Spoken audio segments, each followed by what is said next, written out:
get it. Right. We got you, I'm just warning them back at the office. Right. Leave you alone today. Hope that works. No promises. So I did bring Mike with me today because we're coming up on our year anniversary next month of Crisis Intervention Team. So they've done a lot of good work in this last year. He's going to talk about some stats and some things they've done. But again, they've been so instrumental in helping all law enforcement in Decatur County and emergency services in total. Another big asset we've seen to them is it's just not mental health, but if we have an unexpected death, they're stepping in if the family requests it, providing resources and helping them start that grieving process as well. So that's another big step that they've really provided some insight for. It's hard to believe it's been a year already. It has. It's gone by I know. quick. I know. And the team has grown, continues to grow. Continues to grow. We have we're working on backgrounds now for another position. So hopefully by mid to late February we'll have another response deputy on board. So that'll give us myself, our LCSW does more, and another deputy. So that gives us 3 for response. So, but the numbers are there. Unfortunately or fortunately, however you want to look at it. Just from February 1 when we activated the team last year to January 1 of this year, we had 452 activities or case numbers. 396 of those were actually case numbers drawn. So that's something that we actually put into the system as a activity. We taught 2 40-hour courses to local law enforcement as well as some other first responders. We had 53 transports to mental health facilities. So those are the things that we responded to, and folks either voluntarily or in some cases non-voluntarily were transported to get mental health assistance. But again, the majority of those have been voluntary, correct? Oh yeah, a good probably 98% are voluntary. They realize that they're in crisis, and they realize that the best course of action is to go see someone for that. We had 8 what we consider actual diversions. So these are folks that had done something that would have gotten them charged criminally or did get them charged criminally, and we were able to divert them out of the system to get the help that they needed rather than either set in detention or be processed into detention. Which doesn't seem like a high number, but like I say, those are folks who actually were charged or were going to be charged. We had 185 follow-ups, which is probably what I am really leaning on as a success, because those are folks that we were out with or that we were referred to and were able to get out in the community and get them either resources or get them directly to somewhere to get assistance. And then another thing I'm really proud of is we had 148 responses that were handled on scene, which means we responded to some type of mental health emergency or crisis, and were able to get those folks where they needed to be situated down, and did not have to transport them to the ER, did not have to transport them to jail, but we're able to provide resources and assistance there, and we're able to just let them continue to do what they needed to do. As the program has grown, how have you seen the community and the officers, how's that perception changed of what CIT is? Because when it first started, everybody's like, what is this, and what are they going to do? And we still get those phone calls. Hey, what is this, and what is it for, and what are we doing? But the biggest thing we've seen is, I constantly get emails and texts daily from people in the community, from officers, reaching out and saying, hey, I was out on this call last night, really didn't need you guys, but something you might want to follow up on. Or we'll get folks in the community saying, hey, I have a neighbor, I have a friend, they really could use just somebody to drop by and check in on them. And so that shows that, people are really embracing this. And then from our professional partners, we continue to see folks jumping in and offering services and assistance, and it's really neat to see the way that the community has kind of embraced this, which again allows us to continue to grow and continue to serve. But the community has really bought in also on the fact that those who are standing on the sidelines and watching from the outside what CIT is doing, they're recognizing what good work they're doing. And again, the community as a whole has really bought into this. I think it's interesting too. I'm not maybe I don't know if that's right, but anyway, because there's so many resources now that are available, and so as I guess the entire mental health thing is coming together in this community, you see the resources and the availability. And I know Des works very hard to get people connected or to get them where they need to be, but forming those relationships, that takes time too, that you guys have accomplished. Yeah, and that has been probably one of the biggest assets that we have, has been able to reach not only folks within our community and a lot of the resources that we had that, again, when we first started this, everybody was kind of approaching this from their own direction. And so one of the first things we did was kind of get all of those resources kind of together and everybody on the same page, and so that everybody knew what everybody was doing. And we've been able to create pamphlets and literature for folks to have at their fingertips, as well as it is on the department app as well. So, I mean, again, it's really easy to find those. But Des and a lot of folks have done a tremendous job about forming those relationships and those bonds with different groups throughout central Indiana, so that we have the resources. And obviously we do not have a facility here, but we have been able to get folks into other facilities around central Indiana, and even into Ohio and Kentucky that, in the past, officers were setting for hours and hours and hours, where we've been able to go down, and I think the average wait time now for us is about 10 to 15 minutes when we're dropping someone off at some of these facilities, because we've built those relationships, because we have been diligent about, maintaining those contacts, and, kind of working within the mental health system to get those bridges built. Sheriff, when you look at this from your side of it, you now have deputies that don't have to go to the ER and they don't have to transport because you have this. So kind of talk about how that has changed, I guess, the overall sheriff's department and that piece of it. Well, again, it's the time saving is the biggest part for our road deputies, because calls for service get backed up if they're having to sit at the hospital or wherever. So that's where the CIT has really stepped up and helped in that respect. And again, our law enforcement officers, both city and county, they know, they're learning when to not call CIT or when to call CIT, and that's a really big asset as well. So again, like Mike said, most of those are voluntary commitments, and it saves a lot of time of having to go through a judge, and all in all, it's just a really good, smooth transition. When you talk about your numbers, the responses that you guys have done, those were calls, but those, because you talk about the 8 diversions and the transports that you've done, not all of those would have ended up as having a charge or something. I want people to understand, I guess, that piece of it, that it was a CIT call, but it may not have ended up in a criminal aspect just because of that. Correct. But, in the past, those are the ones that were kind of on that, line of, okay, what do we do with this individual? And unfortunately, in many cases, they did end up at an ER, or you had an officer standing there going, okay, I've got to do something with this person. I don't want to take them to jail, but I'm stuck. I don't know what to do. So those are the cases where we've been able to kind of, again, some of those ended up in transports.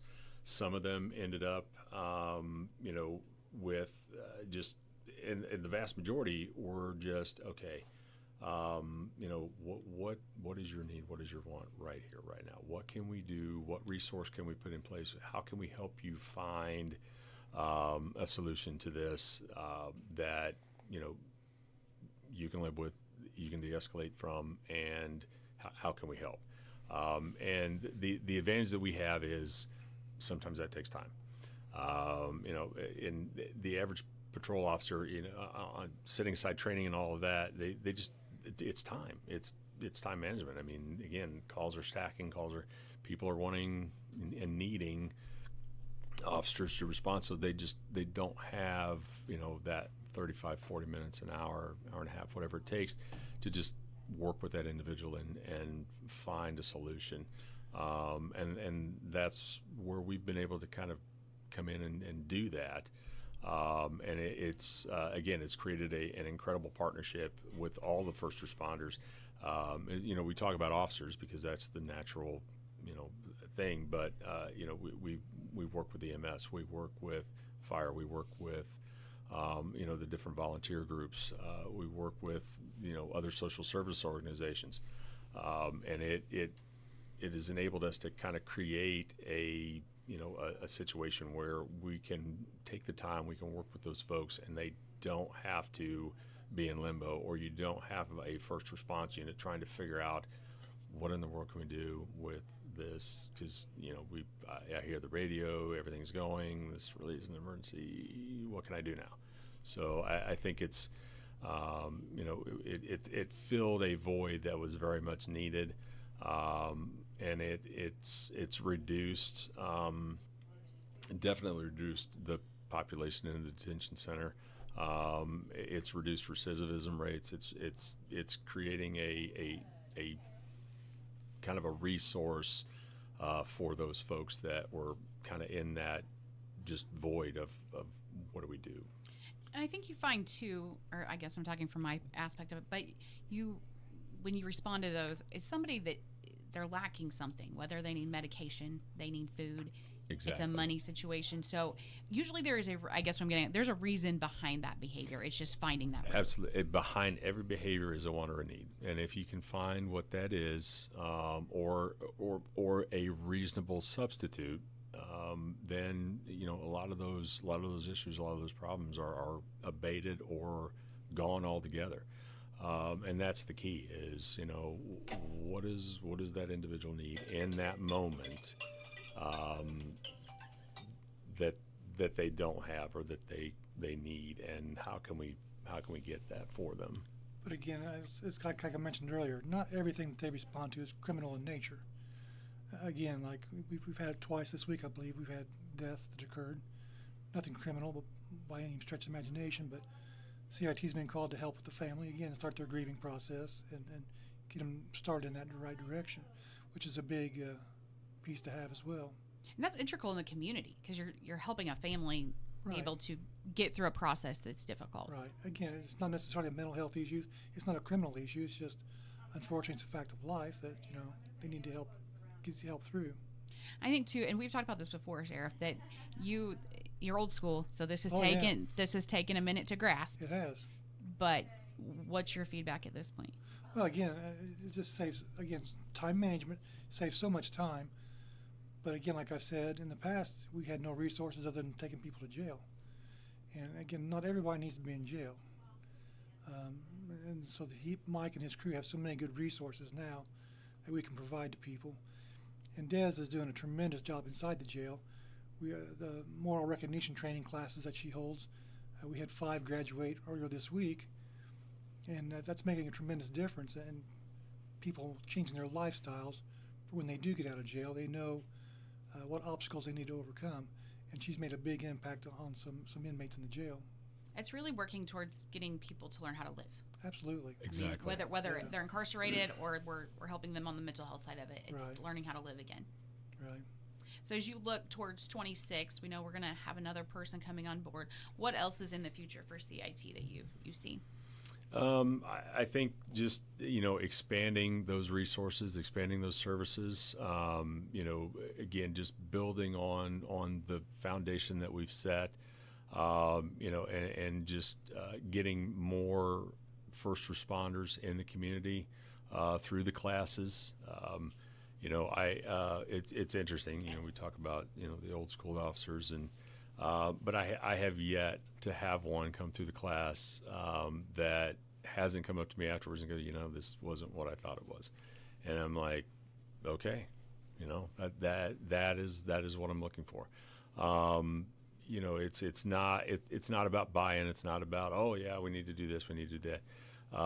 It's about giving them the tools to recognize when someone's in crisis, whatever the nature of that crisis is, and the ability to begin that process. And for some, it's they look at it and go, no, I need CIT now. And for some, it's they feel comfortable engaging and working, and then getting replaced when we get there. And for others, it's just us showing up and kind of hanging in the background, and when they come to a resolution, helping facilitate that.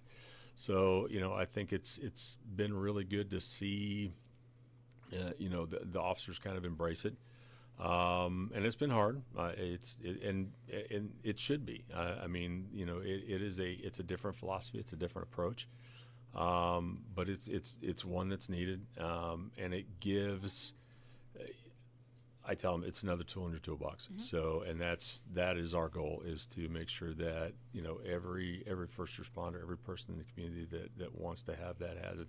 And I've done these trainings at businesses. I've done it at corporations. We've done it at some of the factories, because people see the need. They see, they see the aspect of, hey, this is not just something the police can do. It's not just something first responders can do. It's something that is applicable across every aspect of their life. I always say there's no immunity to mental health.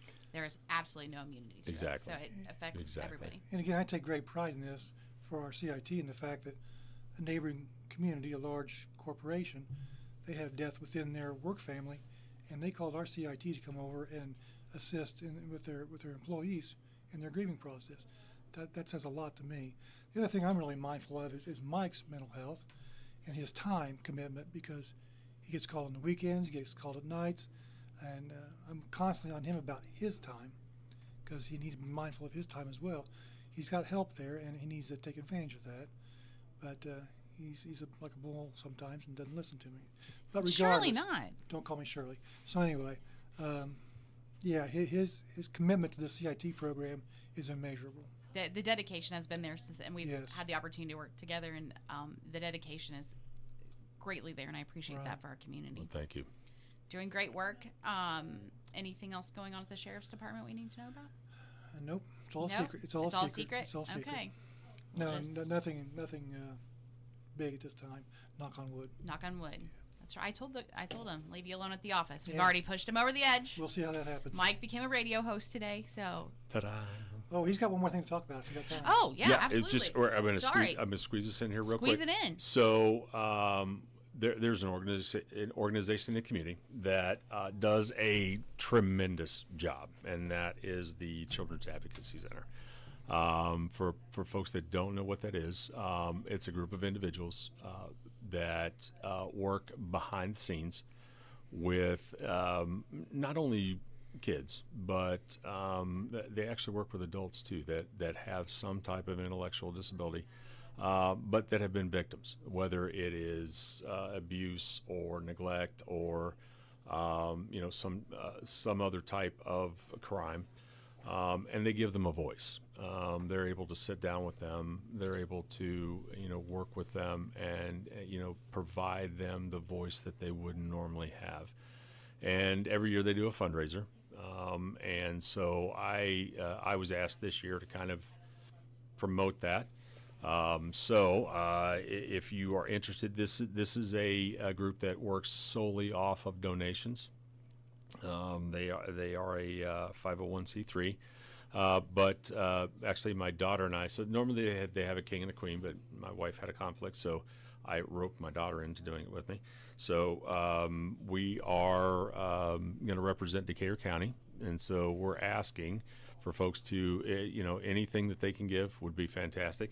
And I'll give the web address here. They can look this up, and they can go, and it'll show them where they can donate. Click a donate button. Like I say, this all, again, it's a 501c3, so you get the tax break and all that for it. So, but it is the website is CAC Southeast. That's all one word.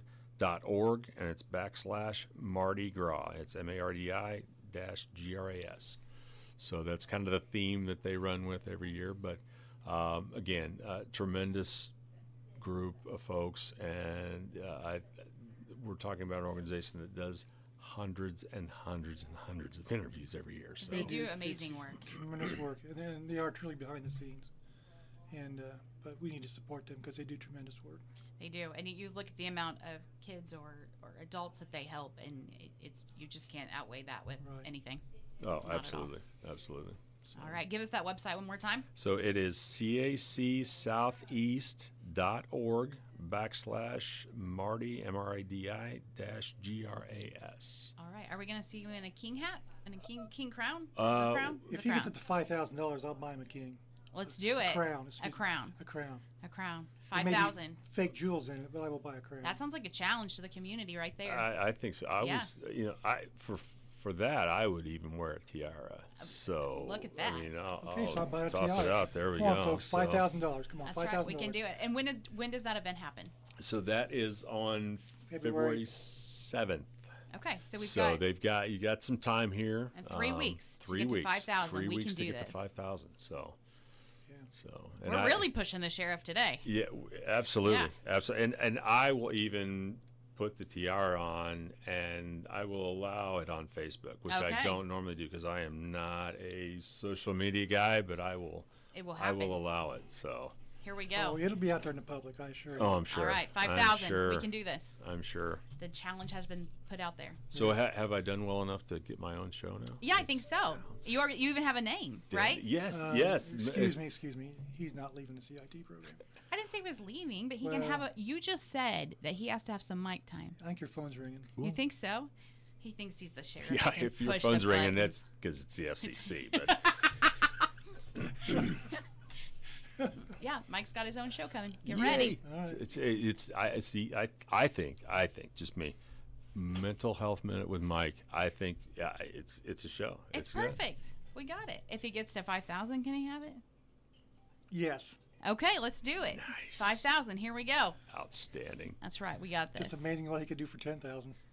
Well, we'll see. We'll just see now, won't we?